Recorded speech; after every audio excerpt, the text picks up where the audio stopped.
오늘도 하나님의 평화가 여러분과 함께 하시기를 축원합니다. 해가 중천에 떴어도 잠자는 사람에게는 세상은 아직 한밤중입니다.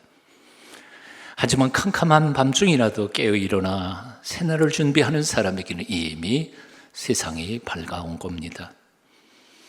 새 시대가 새 사람을 만드는 게 아니라 새 사람이 새 시대를 만듭니다.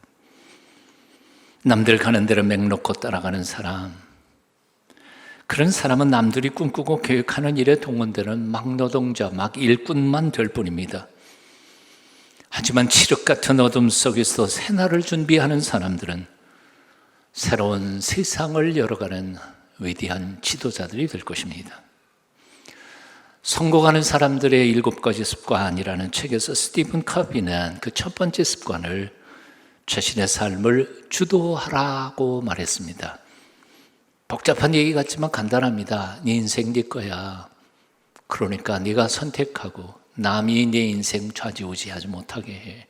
미리 시간을 정하고 미리 꿈을 꾸고 계획하고 네가 열심히 추진해서 하나님께서 주신 선물로 인생 멋지게 살라. 이게 바로 그의 뜻입니다.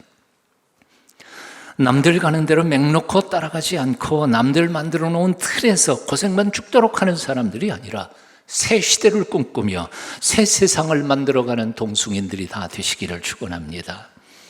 하나님을 기쁘시게 사람을 행복하게 세상을 아름답게 창립 70주년을 맞는 우리 동승교회가 그 표에 걸맞게 새 시대를 열어가는 멋진 교회가 되기를 기도해 봅니다. 고도원 씨가 쓴 꿈 넘어 꿈이라는 책에 나오는 글 조금 읽어봅니다. 한 명문대학 강의실에서 학생에게 물었다. 학생은 꿈이 뭐예요? 과학자가 되는 겁니다. 과학자가 돼서 뭐 하게요? 답이 없다. 머리만 걱정. 옆에 있는 여학생에게 물었다. 학생은 꿈이 뭐예요? 교수가 되는 거예요. 교수가 돼서 뭐 하게요? 그냥 멋쩍은 웃음만 되돌아왔다. 옆에 있는 또 다른 남학생에게 물었다. 꿈이 뭐예요? 백만장자가 되는 겁니다. 백만장자가 돼서 뭐 하게요? 잘 먹고 잘 살려고요. 세 학생에게는 모두 꿈이 있었다. 하지만 꿈을 이룬 다음에 무엇을 하겠다는 꿈 넘어 꿈이 없었다. 꿈이 있으면 행복해지고 꿈 넘어 꿈이 있으면 위대해진다. 멋있는 말인 것 같아요. 한 번 더 읽어볼까요? 같이 시작. 꿈이 있으면 행복해지고 꿈 넘어 꿈이 있으면 위대해진다. 요즘 많은 이들이 대통령이 되는 꿈을 꾸고 있지만 정작 대통령이 된 다음에는 무엇을 어떻게 할 것인지에 대한 구체적인 그림이나 계획이나 생각이 아무것도 없습니다. 그래서 수단 방법을 가리지 않고 권력을 쥐고는 쥔 다음에는 보통 사람도 하지 않는 참으로 멍청한 실수들을 해내면서 나라도 복잡하게 만들고 백성들도 고달프게 살아가게 만들고 놓고 있습니다. 그렇게 꿈 넘어 꿈이 없는 꿈은 그 꿈을 쫓는 사람에게나 주변 모든 사람에게나 다 불행이 되고 맙니다. 이런 점에서 꿈을 꾸기 전에 먼저 꿈 넘어 꿈을 생각해 봐야 합니다. 묻습니다. 여러분의 꿈 넘어 꿈은 무엇입니까? 지금 꿈꾸고 있는 그 꿈이 이루어진다면 여러분은 무엇을 할 작정이십니까? 이걸 깊이 생각해야 합니다. 꿈과 꿈 넘어 꿈 사이에는 분명히 차이가 있습니다. 꿈은 대개 물질적이고 현실적이고 구체적이지만 꿈 넘어 꿈은 대개는 추상적이고 가치 지향적입니다. 꿈은 대개 개인적이고 다분히 이기적이고 자기 중심적인 데 비해서 꿈 넘어 꿈은 이타적이고 공동체적입니다. 그래서 꿈은 자신만을 행복하게 만들지만 꿈 넘어 꿈은 자신은 물론 모두를 행복하게 만드는 겁니다. 이런 이유 때문에 꿈 넘어 꿈을 꾸는 사람이 단지 꿈을 꾸는 사람보다는 더 위대한 인생을 살게 되는 게 사실인 겁니다. 복잡하게 얘기할 것도 없습니다.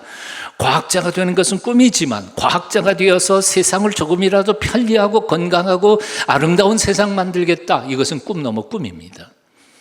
교수가 되는 것은 꿈입니다. 그러나 교수가 되어서 좋은 제자들, 후배들을 잘 가르쳐서 귀한 인재들을 키워내서 세상을 좀 더 멋있는 세상 만들어가는 것, 꿈 넘어 꿈입니다. 백만장자가 되는 건 꿈입니다.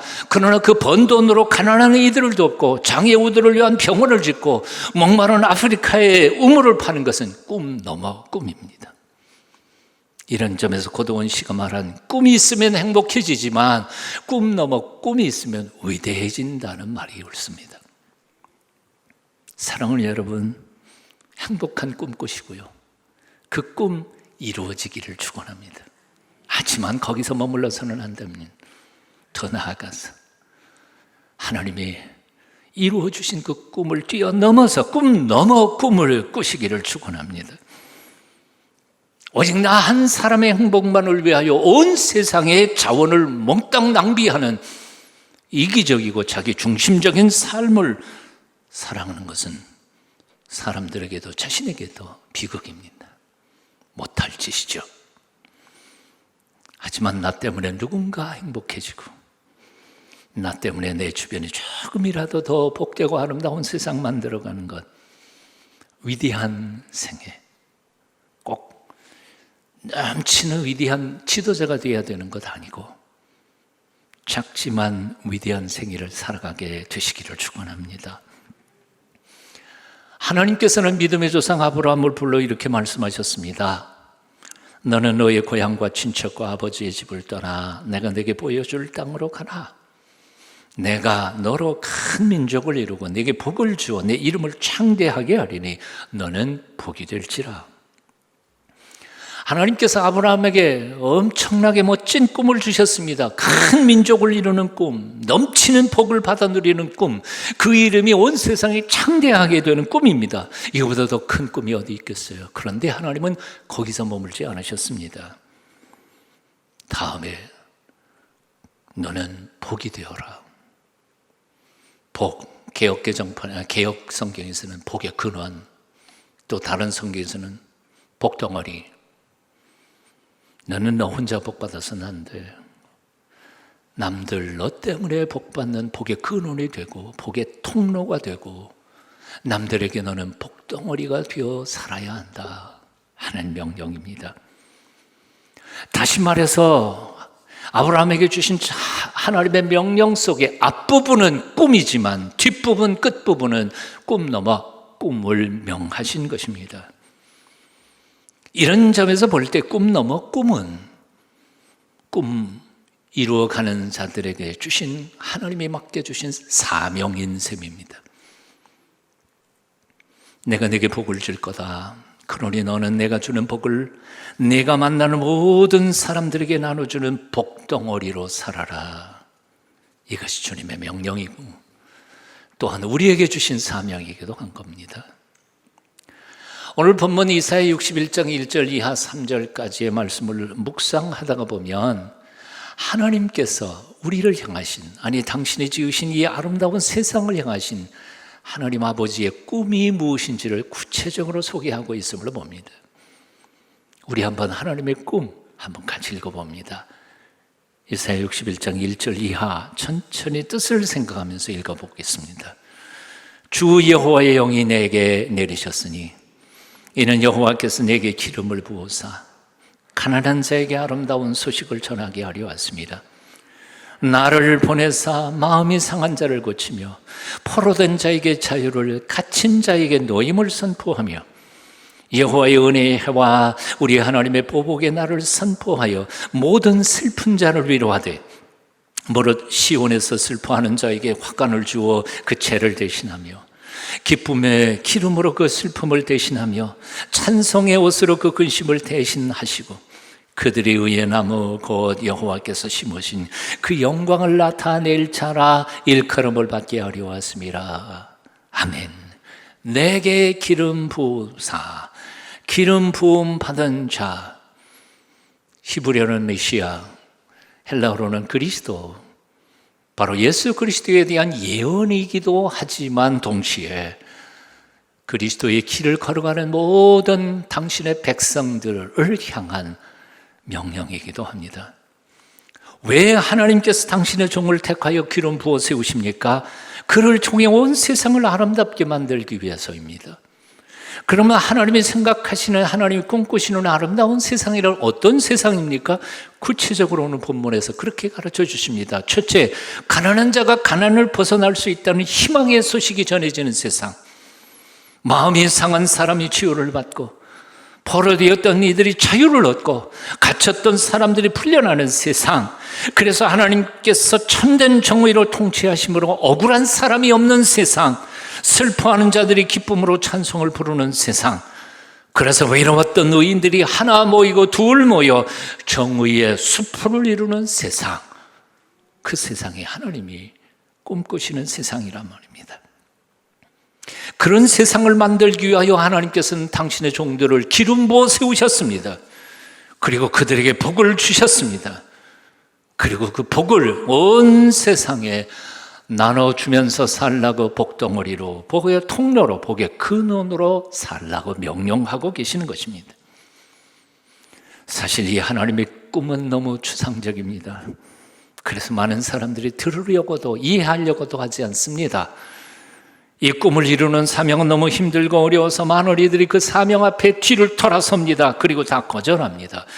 하지만 독생자 예수님은 그 아버지의 꿈을 받으셨고, 그 꿈을 이루어드리기 위하여 골고다 언덕을 올라 십자가에 죽으시면서 온 세상에 속죄와 평화를 선물하신 것입니다. 그렇게 이 땅에 오신 예수님께서 공생애를 시작하시면서 메시아 사역의 첫 사명을 나사렛 휘당에서 오늘 본문 이사야 61장 1절 이하를 다 읽으셨습니다. 그 읽기를 끝내신 후에 이렇게 결론을 맺으셨습니다. 누가복음 4장 21절입니다. 이 글이 오늘날 너희 귀에 응하였느니라. 이 글이 오늘날 너희 귀에 응하였느니라. 그렇습니다. 하늘아버지의 꿈은 독생자 예수님의 사명이었습니다. 그리고 예수님의 제자된 우리에게도 주어진 사명입니다. 사도 바울은 이 꿈, 이 사명을 완성하기 위하여 마지막 길을 가면서 담대하게 외쳤습니다. 내가 달려갈 길과 주 예수께 받은 사명, 곧 하나님의 은혜의 복음을 증언하는 일을 마치려 하면은 나의 생명조차 조금 더 귀한 것으로 여기지 아니하노라. 그렇습니다. 우리는 그저 잘 먹고 잘 사는 것이 꿈일 수 없는 거룩한 하나님의 자녀들입니다. 사명자들입니다. 물론 우리 각자에게는 바라는 꿈이 있고 소원들이 있겠지만 우리는 세상 사람들과는 달리 우리 꿈을 이루어 주시는 하나님의 위대한 꿈 넘어 꿈을 위해 살아가야 할 사명자들임을 잊지 말아야 합니다. 그 하나님은 우리를 통해 이런 일을 하기를 원하십니다. 우리는 억눌린 사람들에게 복음을 전하여 자유케 해야 합니다. 찢긴 마음들을 싸매고 포로들을 해방시켜야 합니다. 옥에 갇힌 자들을 자유를 선포하고 슬퍼하는 이들을 위로해 주어야 합니다. 희망을 잃은 사람들에게 희망을 줄 수 있어야 합니다. 죄를 뒤집어 쓰고 통곡하는 이들이 기뻐하도록 그들을 섬겨야 합니다. 이 사명을 위하여 2000년 전 예수님께서 이 땅에 오셨고 우리가 마땅히 살아가야 할 그 길을 미리 우리 앞에 모범을 보여주셨고 우리의 죄짐을 대신 짊어지고 십자가 높이 달려 죽으셨습니다. 그리고는 이 길을 따라가는 자들 앞에는 죽음이 끝이 아님을 증명하시려고 죽음의 권세를 깨뜨리고 부활하셨습니다. 그리고 이 길 따라가는 사람들을 위하여 예비해 놓으신 천국 보증하기 위하여 이 땅을 승천하셔서 그 나라에 입성하시고 지금도 우리 아버지 하나님 우편에서 우리를 응원하고 계시는 겁니다. 화이팅! 이 길 진짜야. 끝까지 가. 낙심하지 마라. 아멘. 아멘. 유엔 사무총장을 지낸 닥 하마셜드의 수필에 나오는 이야기입니다. 신대륙을 발견한 콜럼버스의 배에 구두 수성공 한 명이 선원으로 탔습니다. 그런데 이 선원은 근심이 항상 가득했습니다. 왜냐하면 고향에 있는 늙은 구두방 주인이 죽기 전에 돌아가 그 구두방을 인수해야 할 텐데 자기가 돌아가기 전에 그 주인이 죽어서 구두방이 남에게 넘어갈까 봐 그게 걱정이었기 때문이었습니다.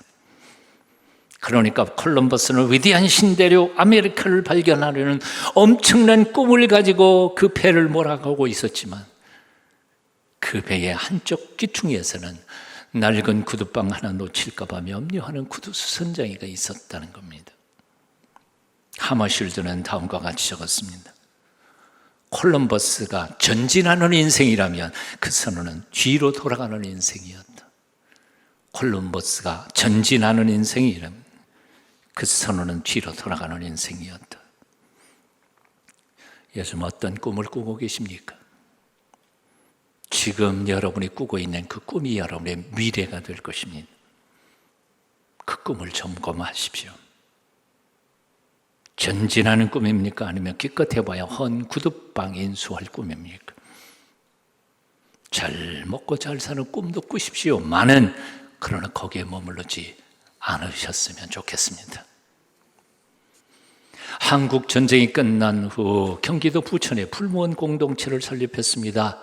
전쟁 고아들을 모아 자신의 7남매와 함께 농사를 지으며 노동하면서 그 공동체를 이어갔습니다. 거기 모여온 고아들 그리고 자신들의 자녀 앞에서 그는 이렇게 말했습니다. 풀무가 못 쓰는 연장을 새 연장으로 만들어주듯이 우리 농장 풀무원도 우리를 새로운 사람으로 태어나게 할 거야.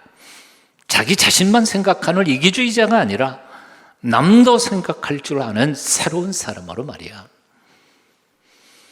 아시는 것처럼 2013년 1월 달에 100세로 소천하신 풀무원 그리고 평화원 창립자인 원경선 선생님 말입니다. 소천하기 몇 년 전에 한 취재 기자에게 그는 이렇게도 말했습니다. 나도 중국에서 그리고 여기에서 사업해봤어. 근데 그땐 내 신앙이 잘못돼서 돈을 벌기 위해 수단 방법을 가리지 않던 때야. 이 말이 여러분 마음에 깨달아지지 않아요? 오늘날도 신앙이 잘못돼서 돈이 목표인 그리스도인들이 얼마나 많은지 몰라요. 돈이 목표가 돼서는 안 된다 그 말이죠. 그걸 깨달은 뒤에 1953년부터 부천에서 농장을 시작했어. 원경선 선생의 다른 말도 소개를 해봅니다. 갈릴리 근처에 요단강과 사해가 있어. 요단강에선 생명이 사는데 사해에선 못 살아. 지대가 낮아서 물이 고이기만 해서 염해가 된 거야. 거기엔 피레미 새끼 하나 못 살아. 흐르게 하면 나도 살고 남도 살지만 쌓아놓으면 나도 죽고 남도 죽는 거야. 내가 가정 모아놓고 유언으로 녹음해둔 게 있어요. 나는 유산으로 아무것도 남겨주지 않을 것이다. 오히려 내가 이 사업 평화원 위에 너희한테 돈 내놓으라고 할 것이다 했어요. 내가 유산 남겨주지 않아도 하나님이 너희들 밥 3그릇씩은 보장하고 있다고 말이지.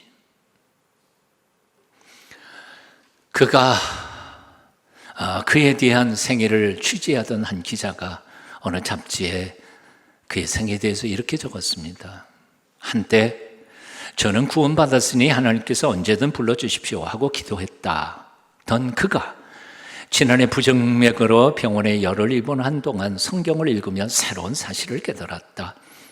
예수께서 주신 사명은 자기 구원에 그치지 않고 평화의 씨앗을 뿌리는 데 있다는 것. 그것이 그가 10년 더 살고 싶어진 이유란다. 그의 나이 93세 때의 얘기입니다. 이 고백을 하고는 7년 더 사시고 100세에 소천하셨습니다. 그는 구원의 확신이 있었습니다. 나 오늘 죽어도 천당 갈 수 있어. 하나님 언제든지 불러주세요. 나 갈게요. 그런데 생각이 바뀌었어요. 나 하나 구원받는다고 모든 게 끝나는 게 아니라 하나님이 주신 평화의 씨앗을 심는 게 나의 사명이니까 난 10년쯤 더 살고 다른 사람들에게 이 말씀 전하고 죽었으면 하는 소망으로 7년 더 살았다는 거죠. 사랑하는 여러분, 요즘 왜 사세요? 뭘 그렇게 오래 살라고 건강관리 죽어라고 하세요? 살 빼고 보약 먹고. 여러분, 뭐 하려고 돈을 그렇게 악착같이 벌고 계세요? 이유가 뭐예요? 내 개인적인 꿈과 소원을 넘어서서 하나님 아버지의 꿈을 이루어드리기 위하여, 아버지께서 내게 맡겨주신 사명을 감당하기 위하여 열심히 돈도 벌고 건강관리도 열심히 하면서 열심히 뛰고 달리다가 주님 부르시는 그날 주님 앞에 찬송하며 가시기를 축원합니다. 내 평생 소원 이것뿐. 주의 일 하다가 이 세상 이별하는 날 주 앞에 가리라. 꿈같이 어쩐 세상 일 취할 건 뭐냐, 이 수고 암만 하여도 헛된 것뿐일세. 우리 1절 2절 찬송하실까요? 찬송가 450장 1절 2절만 찬송 한번 같이 해보겠습니다. 우리의 신앙 고백으로요.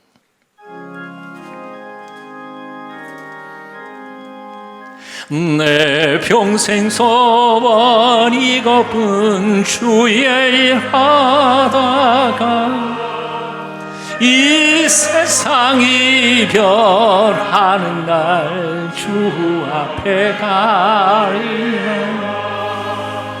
꿈같이 헛된 세상을 취할 건 무엇냐, 이 수고 암만 하여도 헛된 것뿐일세.